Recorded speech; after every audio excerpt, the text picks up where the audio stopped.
r/rNuclearRevenge. So I'm a long-time Redditor and decided to tell you all a story that has only just come to its final conclusion.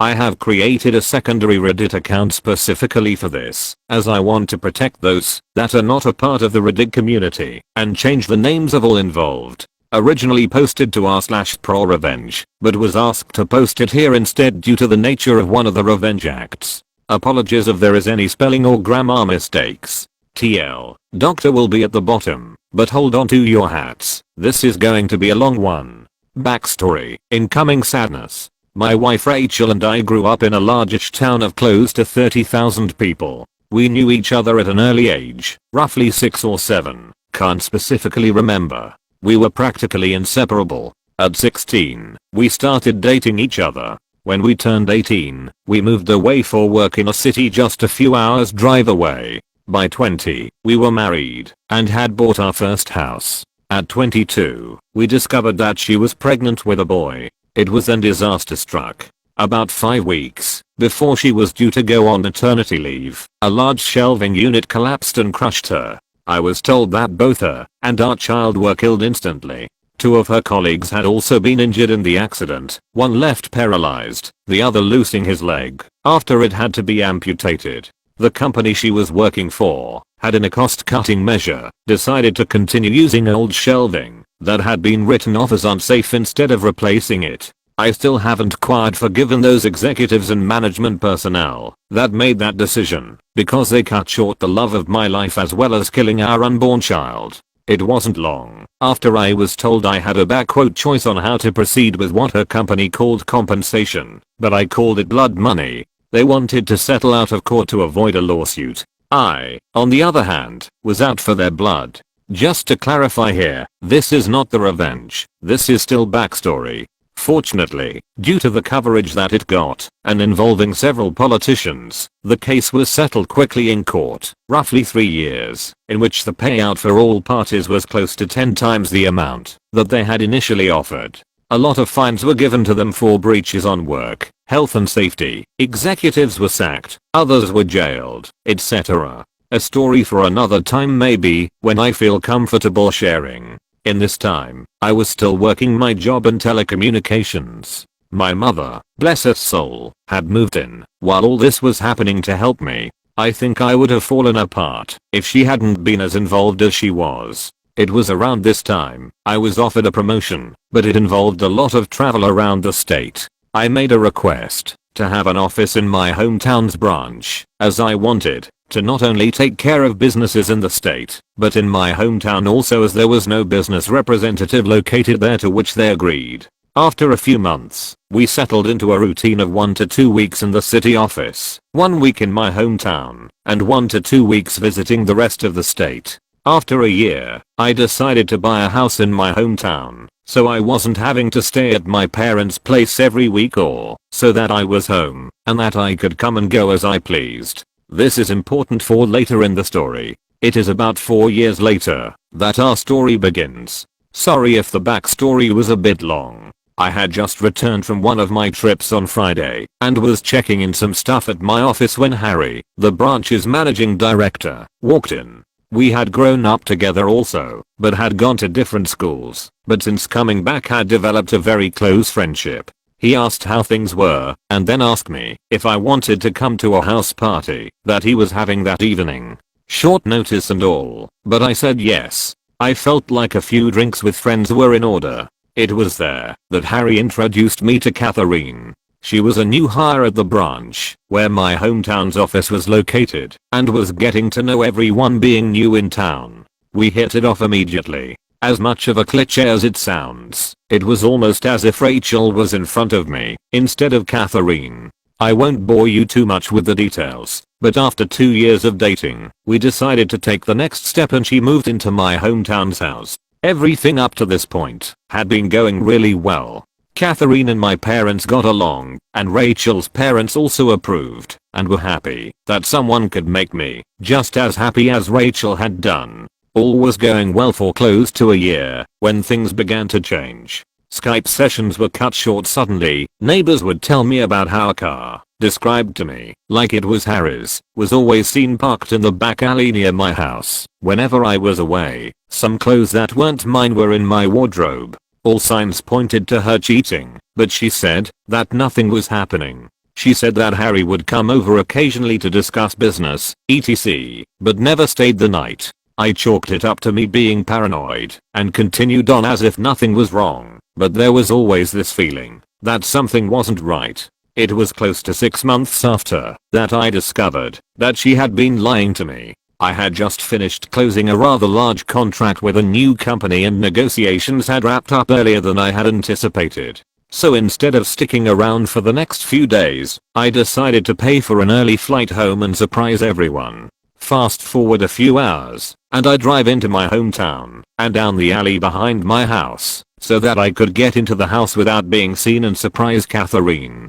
Some part of me was curious, however, as to whether this mystery car was there. Sure enough, there was a car that was blocking the back entrance gate. I was confused for a moment, wondering if it had just been a neglectful neighbor parking, only to realize that it was indeed Harry's car. If it hadn't been for the high hedge line that I had put in a few years back for privacy, I may have well driven past my own place. Pulling up behind his car, I got out and thought it was strange that he was there so late, as she claimed that he always had left by now. As I approached the back of the house, I saw something that stomach drop.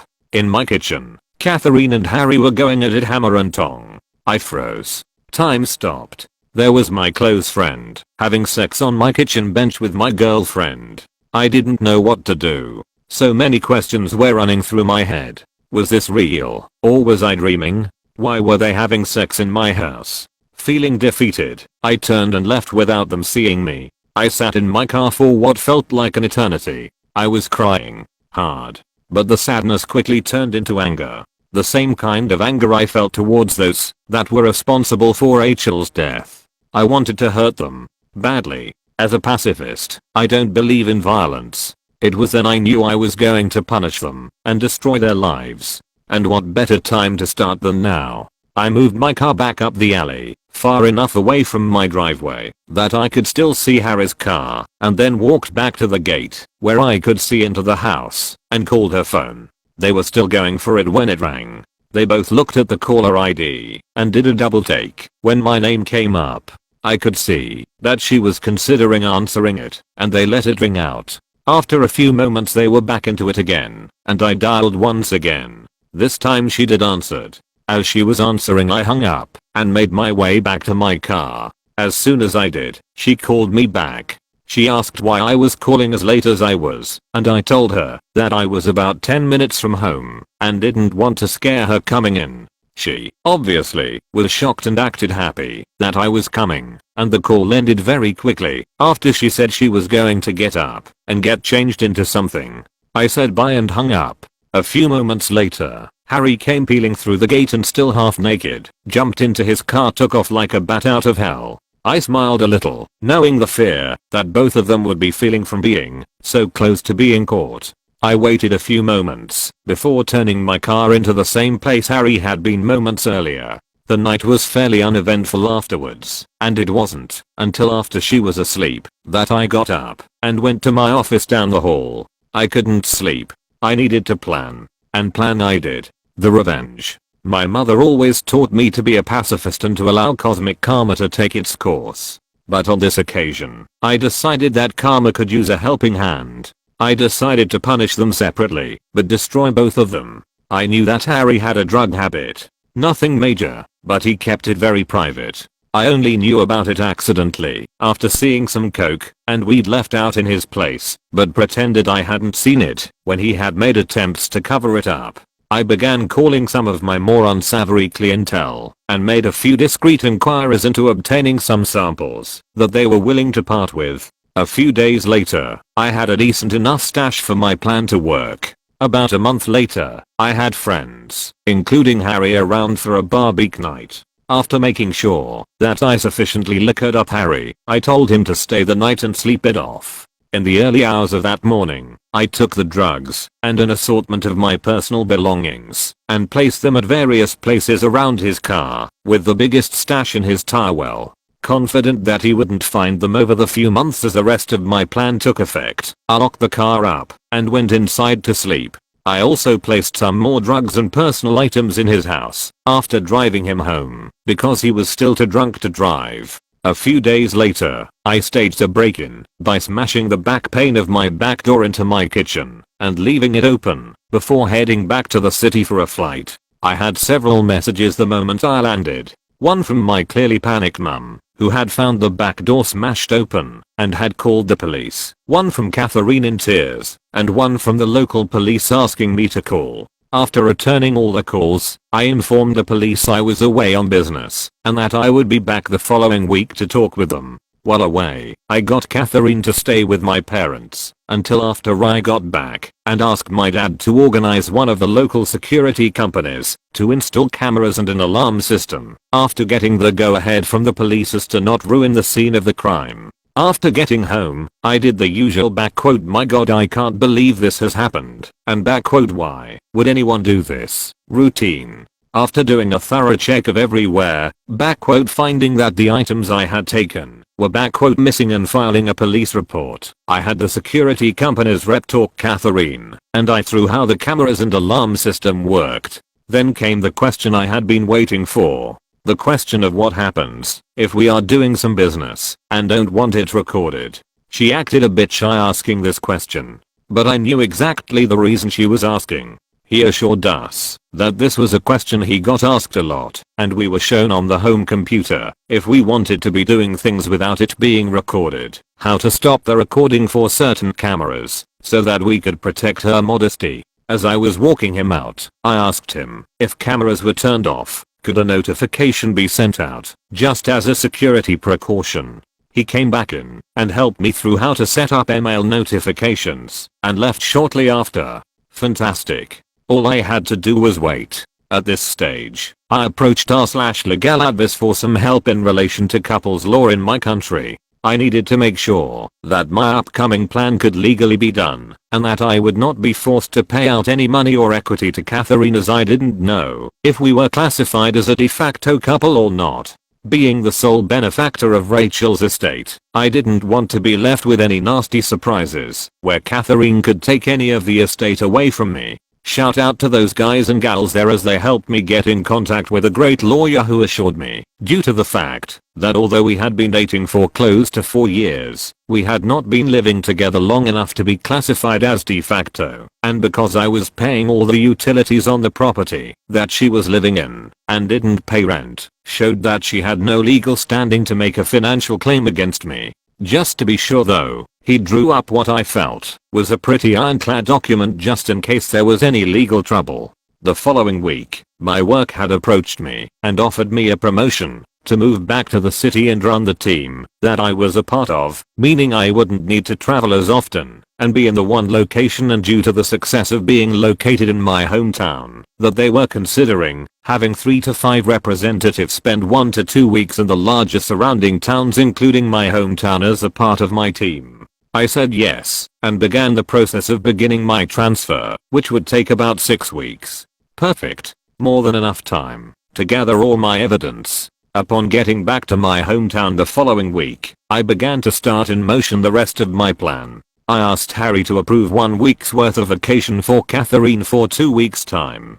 I wanted to send her and a friend or two away on a retreat before I made the biggest decision of my life for a second time. He jumped up and gave me a huge hug, congratulating me on being prepared to take the leap again. I hugged him back tight, but not the way I think he imagined it at the time. He agreed and blocked out the week for me. I asked him not to say anything to anyone, as I wanted to make it as big a surprise as I could. I knew that it would spread like wildfire around the office regardless, but that was my plan. That night, I told Catherine that I had booked her and 2 friends to go to a tropical spa resort, all expenses paid for a week. No questions asked, pick 2 friends and come back to the biggest surprise of her life. She screamed like a kid who had just been told that all the candy in the shop was hers to have. I then told her that the following week, I was going to spend it in the city, preparing for a large client who was one of my biggest accounts and needed some people in my team to help before flying out the following week, and I wouldn't be home until the Monday that she was leaving, so I wouldn't be able to see her, which seemed to disappoint her, but I told her it would be worth it when she returned. What I failed to tell her was that I had decided to take 2 weeks vacation on the other side of the country, mentally preparing myself for the shitstorm that was about to erupt the moment she stepped foot on the plane, as well as enjoying my first stage of freedom. On Sunday 2 weeks later, I flew back and began driving home. Once getting there, I ran a quick pass by my house, and sure enough, Harry's car was there. Like the first night I had caught them, I parked a little ways back and checked the cameras. Asleep in my bed. No surprise, honestly, as I had recorded them constantly do this over the 2 weeks I had been away. I then made my first call to the police, blocking my caller ID. I told them that I was one of my neighbors and saw someone hanging around in their car in the alley behind my house and occasionally passing something through windows to passing cars, while also looking into my yard, and I was concerned that they were dealing drugs and or going to break into someone's property. I gave them his license plate and description. They said they would have someone there in a few minutes, so I thanked them and hung up. I then called Catherine and told her I was about 10 minutes from home and that I knew she was flying out tomorrow, but desperately wanted to surprise her. Looking back at the footage now, I laugh at the commotion that I'm surprised I didn't hear. In a few short seconds, Harry was half dressed and flying out the back door to his car. At that point, I couldn't have asked for a more perfect scene. As Harry was peeling away, one of the police cars rounded the corner behind me, saw Harry driving away fast, and gave chase.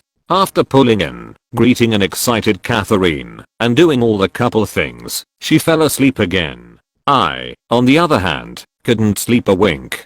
The next day, her and her friends were bundled into a car. After they drove away, I had to wait a few hours, but I began to execute my plan. I called my friend who was a removalist and apologized for the late notice, but needed my place packed and moved on Friday. After agreeing on a time, I told him that he would need to take certain boxes to a storage facility, which he said wasn't an issue. Then I began packing Catherine's belongings. Later that day, I got a call from the police for me to come and identify some property that they had apprehended from a suspect the previous night that fit the description of property I had reported stolen. I grinned to myself, happy that my plan for Harry had grown to fruition, and replied that I would be there shortly to collect it. Of course, when I got there, some of the items were still unaccounted for, due to the fact that they must have still been in his house and they hadn't searched there yet. By this stage, the town was buzzing with news. Events in my hometown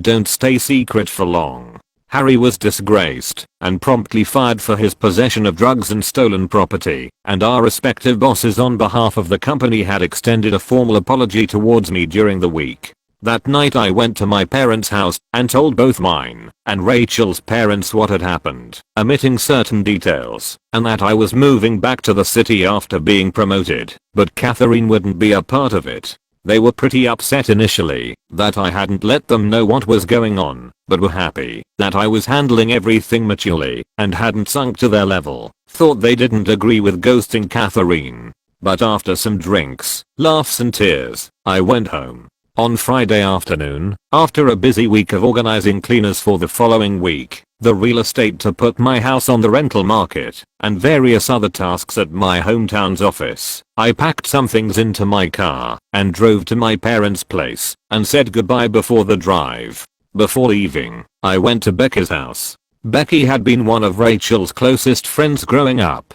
She was the only other person who knew what was happening, minus the details about Harry. Without her help, I wouldn't have been able to organize everything as quickly as I had. I gave Becky a large manila folder with my gathered evidence of her cheating, as well as a letter and a few other legal documents from my attorney stating that she was ordered not to contact me, and the details of how to access her belongings located at the storage unit I had rented out. After a quick goodbye, I left and drove back to the city. On Sunday, I woke up to several missed calls, voice messages and text messages. Turns out, Catherine had come home early after being alerted to something being afoot in town, only to find an empty house and a for rent sign out the front.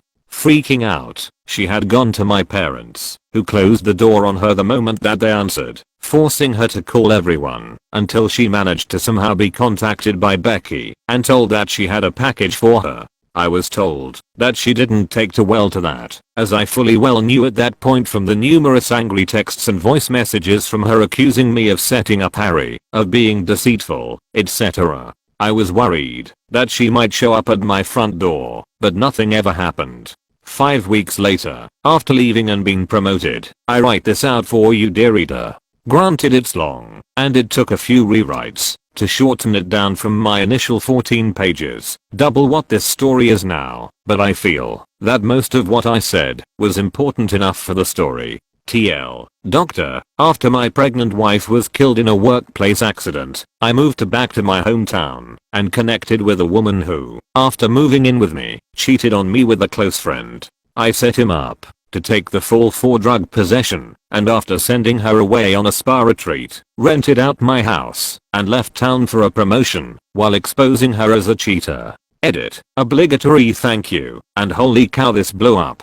Thanks for gilding this account, even though it is a throwaway account that I have no intention of using in the future. I'm still at work at the moment, and will after I finish answer as many questions as I can, and provide any other updates that come my way. Edit 2. So I'm home now, and with the number of questions that are here, as well as other comments and messages I have received, I decided to take the time to answer questions and provide some clarity here, save responding to everyone. So one of the questions I keep getting asked is what happened to Harry, why I was so hard coming down on him, and why I would incriminate myself, especially on the internet. After making some inquiries back home to some friends, the short answer is, Harry is looking at a few months in prison as it's his first offense, but could be out sooner, and I felt that it was necessary to the story. No one other than myself knew what I had planned to do with Harry, which is why I omitted quite a few crucial details that had the potential to truly identify me, as well as change up some of the descriptive language about locations to potentially put this story anywhere in the world.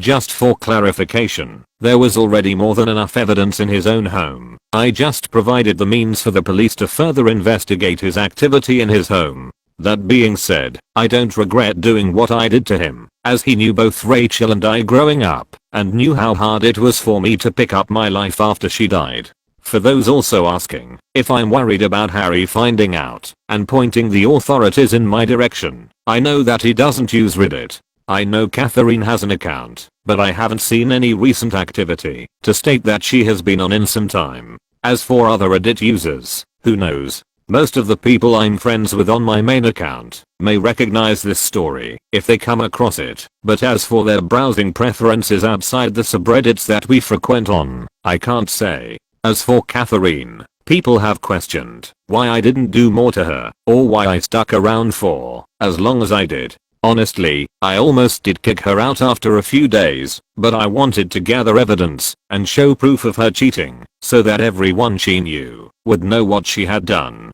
She is a major socialite, her words, and I knew by exposing her it would kill her reputation. As for what happened to her, I have been told that she moved to another state just recently after being transferred. From the people I have spoken to today, she was put mainly on administrative duties before her transfer, as there was quite a bit of backlash after the rumor mill made its way around town.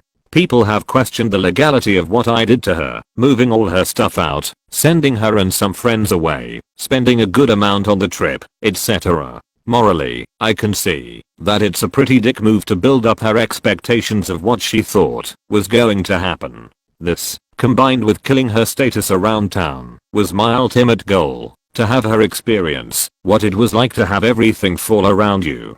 But, from a legal standpoint, I had every right. In the time she had been living with me, she had never updated any of her personal information, driver's license, voting registration, etc., to reflect that she had moved into my house. I found out this information during the course of my preparation with my lawyer, after I spoke to r/legal, with no concrete proof on paper to show that she was residing there, and because we hadn't met the de facto status, I was able to do what I did with no threat of backlash. Finally, for those of you saying how my story is fake, that I'm a karma whore, a sociopath, in this day and age, who doesn't have some sociopathic tendencies, and pointing to my malicious compliance story also as proof, I will be honest and let you know that I will not try to change your minds on this. Everyone is entitled to their opinions on stories shared all over Reddit and opinions on those who share them. The story on the other subreddit however was to build karma, as my original post on r/pro required to me build up enough before they would allow me to post, as they thought that I might have been a bot. That story, which I only edited in the basics of the conversation because I can't remember all of it, did in fact take place and made national news coverage shortly after. If I ever find the article, I will link it, as it was always at the time close to one of the largest roaming bills our company had ever passed on to a customer. If there are any further updates, I will let you know. Seal.